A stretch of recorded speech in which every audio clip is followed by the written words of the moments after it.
नमस्कार विद्यार्थी मित्रांनो, मी संकेत स्वागत करतो आपल्या मॅथ सिम्प्लिफाईड मध्ये. आजच्या व्हिडिओमध्ये आपण लोकसंख्येवर आधारित विविध प्रश्न सॉल्व्ह करणार आहोत. तर बघूया आपला पहिला प्रश्न. एका गावाची लोकसंख्या 10 वर्षात एवढ्यापासून इथपर्यंत झाली तर प्रत्येक वर्षी हे 10 वर्षाचा डेटा आहे आणि आपल्याला किती वेळा विचारलंय? प्रत्येक वर्षी.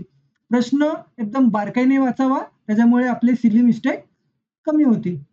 तर आपण बघूया. आपण ऑलरेडी डिस्कस केलं आहे, जेव्हा आपल्याला असा कुठला पण रिअल डेटा दिलेला असतो आणि उत्तर आपल्याला टक्केवारीमध्ये विचारलेलं असतं, तेव्हा आपल्याला रिअल डेटाशी एवढं जास्त विचार नाही करायचा. बघा, मी इकडचे 2 शून्य कट करतो, हे 2 शून्य कट करतो. हा कन्सेप्ट आपण ऑलरेडी घेतला आहे, त्याच्यामुळे मी इथे जरा पटापट सॉल्व्ह करतोय. ज्या विद्यार्थ्यांना हा कन्सेप्ट समजला नाही, त्यांनी आपल्या अगोदरचे व्हिडिओ बघा, त्यांना नक्कीच समजेल. पहिले किती होती? एवढी. आता किती झाले? 2 6 2 5. इथे मी डायरेक्ट 25 ने सुद्धा कट करू शकतो. आता 25 ची कसोटी काय असते? ज्या अंकाच्या शेवटी 00, 25, 50 आणि 75 ह्या 4 संख्या असतात कुठल्याही शेवटी संख्येच्या. बघा, इथे 50 25 ने भाग जातो, 25 25 ने भाग जातो. आपण डायरेक्ट 25 ने सुद्धा भाग देऊ शकतो. नाही दिला तरी चालेल, आपल्याला परत पुढे जाऊन द्यायचाच आहे. कितीने वाढ झाली? चला फाइंड आउट करूया. एकदम बेसिकने जायचं, त्याच्यामुळे आपल्याला सिली मिस्टेक नाही होणार. 5 इथे 7 आला, 25 मधून 17 गेले, झाले 8. कितीची वाढ झाली? 875 ची वाढ झाली. कशावर झाली? 1750 वरती गुणिले 100. आता आपण इथे ट्राय करूया. हा 1 शून्य गेला, हा 1 शून्य गेला. 25 पाचाने पण देऊ शकता, पण आपल्याला खूप जास्त वेळ लागेल आणि 25 चा पाडा अगदी सोपा आहे, त्याच्यामुळे मी डायरेक्ट 25 ने भाग देतो. 25 त्रिक 75, बाकी 12, 25 चोक 100, 25 पाचा 125 आणि 25 साते 175. 7 एके 7, 7 पाचा 35. उत्तर आलं आपलं 50%. कितीची वाढ झाली? 50%ची वाढ झाली. पण ही वाढ आहे गेल्या 10 वर्षामधली. आपल्याला प्रत्येक वर्षाचे विचारले, म्हणजे 50 भागिले 10. आलं आपलं उत्तर 5%. बी फॉर बॉम्बे. आलं आपलं 5%. ऑप्शन मध्ये 50 असतं तर खूप साऱ्या मुलांकडून सिली झाली असती. चला पुढचा प्रश्न. एका गावातील जनसंख्येत पहिल्या वर्षी 15%ची वाढ, दुसऱ्या वर्षी 10%ची घट झाली, तर त्या गावाची सध्याची जनसंख्या किती असेल? सध्याची जनसंख्या माहित नाही, मी एक्स मानलं, तुम्ही काहीही मानू शकता. कितीची वाढ झाली? 15%ची. म्हणजेच पहिले होते 100, आता झाले किती? 115. का? 15%ची वाढ झाली म्हणून. दुसऱ्या वर्षी 9ची घट झाली, म्हणजे पहिले होते 100, नंतर कितीची घट झाली? 10ची, 90. तर त्या गावची सध्याची जनसंख्या किती आहे? 62,100. इथे आपल्याला 2-3 गोष्टी मी रिव्हिजन करून घेणार आहे तुमच्या. फटाफट लक्ष द्या. ऑलरेडी आपण डिस्कस केलेले आहेत. परत 19 पाचा 95. ऑलमोस्ट मी प्रत्येक लेक्चर मध्ये आपण हे करतोय. 21 पाचा 105, 23 पाचा 115. बस हा डेटा आपल्याला कंटिन्युअसली सारखा यूज मध्ये येतोय. 5 त्रिक 5 23 आणि हा अजून काय जाते? 1 शून्य आणि 1 शून्य. आता काय? इथे आपण येऊन अडकलो. आता 9ची कसोटी काय असते? ज्या संख्येची बेरीज 9 किंवा 9च्या पाड्यामधली असते, ती संख्या पूर्ण 9ने भाग जाते. उदाहरणार्थ एक्झाम्पल 72. 7 आणि 2 9, म्हणजे 9ने पूर्ण भाग जातो. 8 आणि 1 9, पूर्ण भाग जातो. 7 0 म्हणजे टोटल 7 आणि 2 9 म्हणजे पूर्ण संख्येला 9ने भाग जातो. तसेच 6 आणि 2 8, 8 आणि 1 9 या पूर्ण संख्येची बेरीज 9 किंवा 9च्या पाड्यातली आहे, म्हणून ही पूर्ण संख्या 9ने भाग जाते. 9 सक 54. हा 9 सक 54, 54 62 54 गेले, राहिले 8, 9 9 81. आता बघा, थोडस तुम्हाला 23 चा पाडा येत नसेल तरी पण तुम्ही एक मस्तपैकी शॉर्ट पद्धतीने तुम्ही सॉल्व्ह करू शकता. हेच मी फक्त जे बाकी आहे तेच लिहिलं इथे. तुम्हाला तिथेच कॅल्क्युलेशन केलं तर थोडंसं कन्फ्युजन होऊ शकतं म्हणून. आता 23 त्रिक 69 हे ज्याला माहिती आहे तो करू शकतो. पण एक अंदाज लावायचा. काय आपण अप्रोच घ्यायचा? ऑप्शन बघायचं. ऑप्शन कुठला पॉइंट मध्ये नाहीये म्हणजे पूर्ण संख्येला कुठे ना कुठे भाग जाणार आहे. इथे 3 आहे, इथे 9 आहे. मग मी 3 ने गुणलं तर 3 त्रिक 9 होऊ शकतं. हिट अँड ट्रायल घ्यायचा. 23 त्रिक 69 x बरोबर 220 गुणिले 10 इकडे गेल्यानंतर 200 आणि इथे 300. टोटल उत्तर किती आलं? 6 आणि 6 वरती 4 शून्य 60,000. चला नेक्स्ट क्वेश्चन. व्हिडिओ पॉज करा. सेम कन्सेप्ट आहे. तुम्ही स्वतः ट्राय करायचा प्रयत्न करा.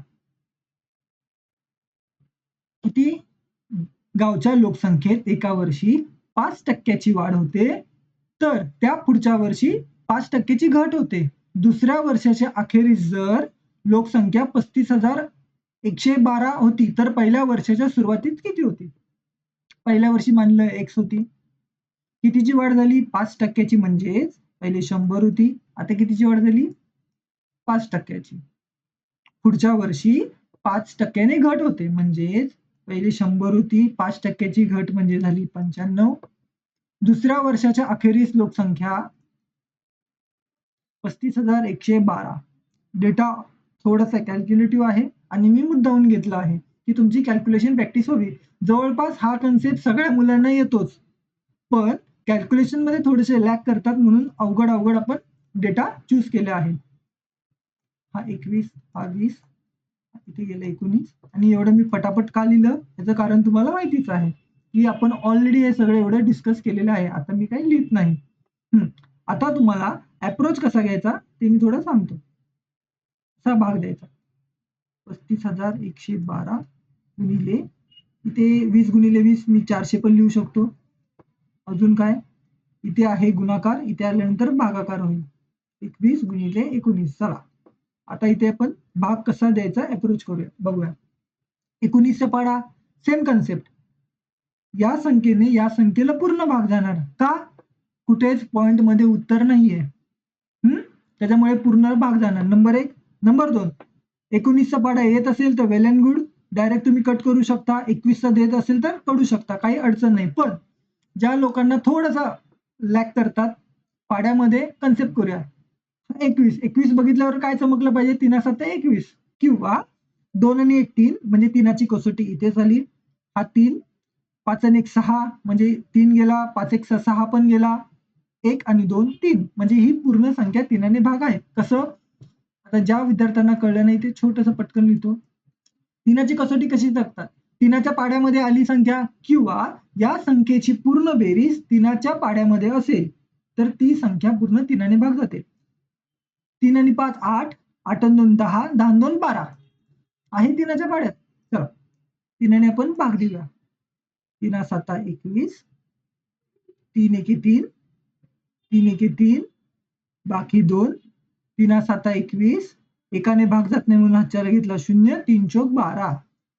7ने 7चा पाढा येतो. चला देऊया 7 1 7 बाकी 4 7 सकम 42 47 मधून 42 गेले राहिले 5 7 7 49 हातच्याला 1 7 दुने 14. ज्या मुलांना अडचण होते असं द्यायचे ते असे सेपरेट सुद्धा देऊ शकतात. फक्त स्किप पटापट द्यायचा त्याच्यामुळे येणार नाही. आता आपल्याला 19चा पाढा भाग द्यावाच लागेल. 19 साठी 152 थांबा मी तुमचे पाढे विचार करून चालले की तुमचे पाढे पाठच नसतील त्याच्यामुळे मी बेसिक सांगतो कसा अप्रोच घ्यायचा. 19चा पाढा येत नाही ठीक आहे आपण 20चा पाढापर्यंत जाऊया. 20 8 160 160 झालं 160 20 9 180 ही संख्या खूप पुढे जाते मग 20 8 160 मिळतं जुळतंय मग आपण 19 8 भाग देऊया. 19 8 आता सिंपल गुणाकार करून तुम्ही 152 काढू शकता. परत तिथे आला 5 इथे आला 1 2 खाली घेतला 19 8 म्हणजे आपलं उत्तर किती आलं 88 गुणिले 400. आता इथे परत सगळा भागाकार करायचा नाही काय बघा परत लिहू शकतो. इथे 2 शून्य आहेत म्हणजे येणाऱ्या उत्तरात पण 2 शून्य असतील. 2 शून्य शोधा. कट. इथे कट. हा बघा, इथे 2 शून्य आहेत, इथे 2 शून्य आहेत. ठीक आहे, याला बाजूला ठेवलं शून्याला. शून्याचं काम झालं. 8 चौक 32 म्हणजे शून्यानंतर येणारी संख्या पुढे 2 असेल. 2. बस एवढंच करायचं तुम्हाला. आता मला हे समजावताना पूर्ण हे समजावं लागलं. तुम्ही हे फटाफट करू शकता. हा, मान्य आहे कॅल्क्युलेशन थोडंसं आहे, पण 20 ते 40 सेकंदाच्या पेक्षा जास्त कॅल्क्युलेशन नाहीये. चला पुढचा प्रश्न ट्राय करूया. एका गावची लोकसंख्या 1992 मध्ये 1990चं काहीतरी दिलं, 1992चं काहीतरी दिलं, समथिंग ठीक आहे. त्या गावची लोकसंख्या वाढीचा वार्षिक दर किती आहे? 25%. म्हणजेच गावची लोकसंख्या प्रत्येक वर्षी 25% वाढत चालली आहे. हीच लोकसंख्या नंतरची दिली आहे, 92ची दिली. आपल्याला काढायची आहे 90ची. 90 मध्ये किती होती माहित नाही. वार्षिक दरवाढ काय? 25%. म्हणजे 100ची व्हॅल्यू झाली 125.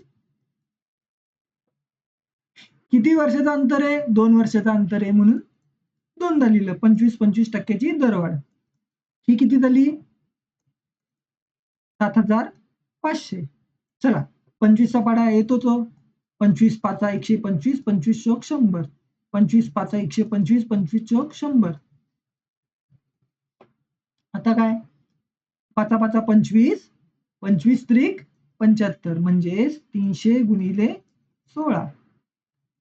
16 त्रिक 48 आणि वरचे 2 शून्य म्हणजेच 2090 मध्ये लोकसंख्या गावची किती होती? 4,800. ते मी ऑप्शन टाकायला विसरलोय, पण ठीक आहे. नाही तर आपण ऑप्शन मध्ये पण काही ना काही जुगाड शोधलाच असता. आता हा एक कॅल्क्युलेटिव्ह प्रश्न आहे. ऑप्शन बघून घाबरू नका.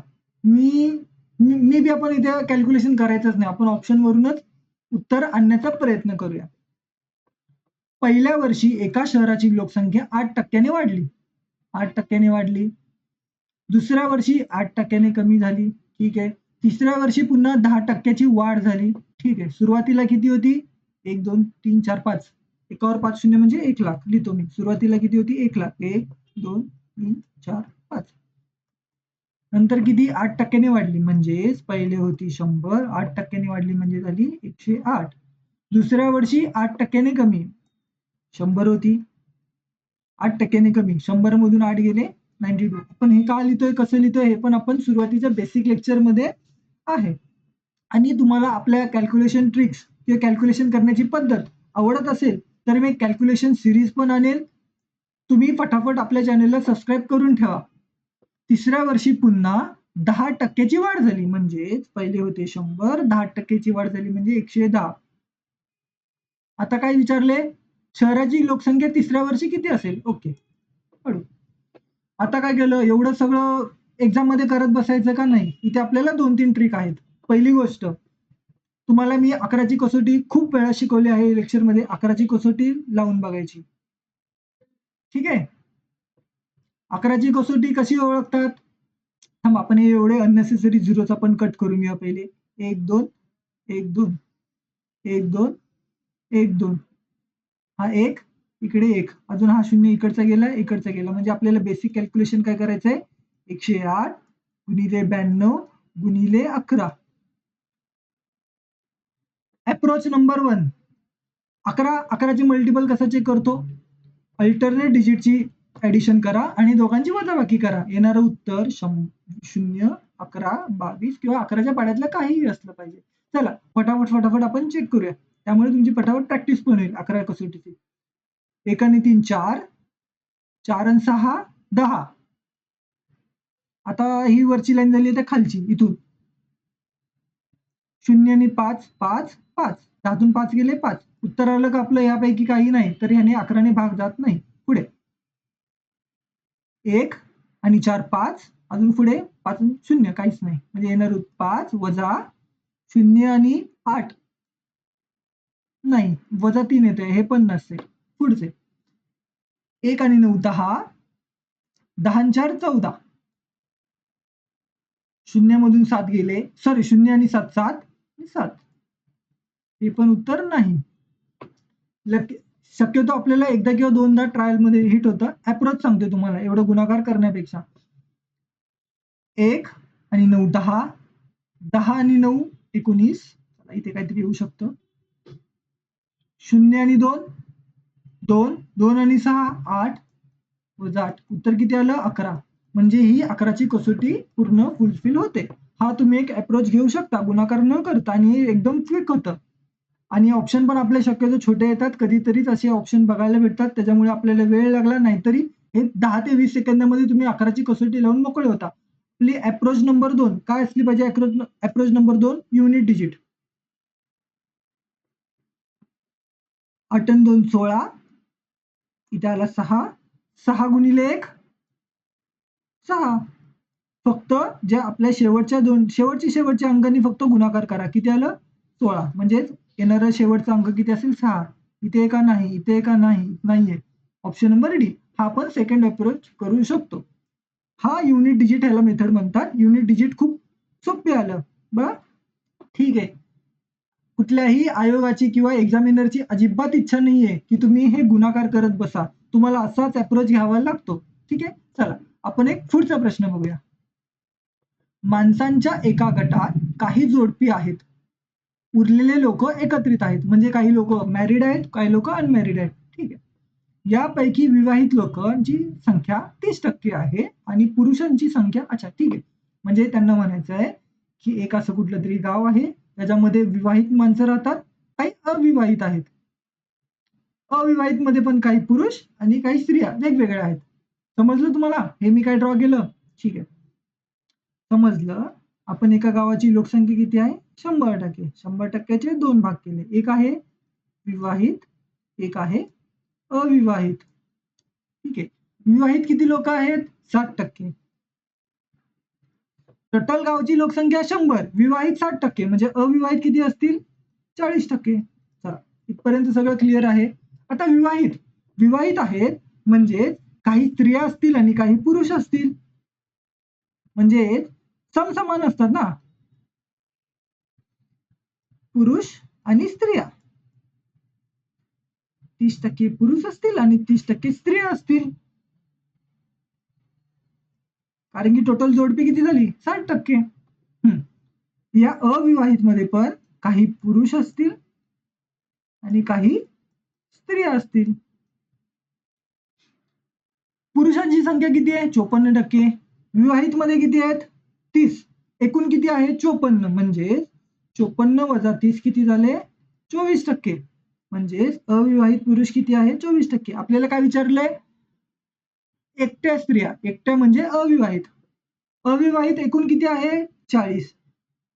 40%पैकी पुरुष 24%, म्हणजे 40 वजा 24 किती आलं? 16% अविवाहित स्त्रिया आहेत. खूप सोपं आहे. जसं जसं लाईन बोलतात आहे तसं तसं तुम्हाला हे स्ट्रक्चर ड्रॉ करायचं आहे. एकदा स्वतःहून नक्की ट्राय करा.